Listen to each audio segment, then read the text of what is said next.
kemudian yang kerja kayak begini. Oh gitu tuh Bu. Harusnya dia masuk kantor, kendali namanya. Kendali, Bu.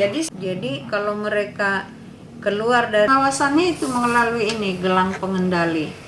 Gelang pengendali ini nanti ini gelang berbarcode.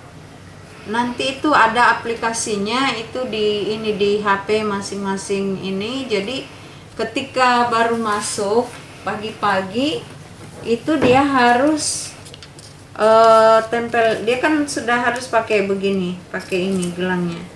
Nah ini nanti HP-nya akan di ini di sini di tap begitu.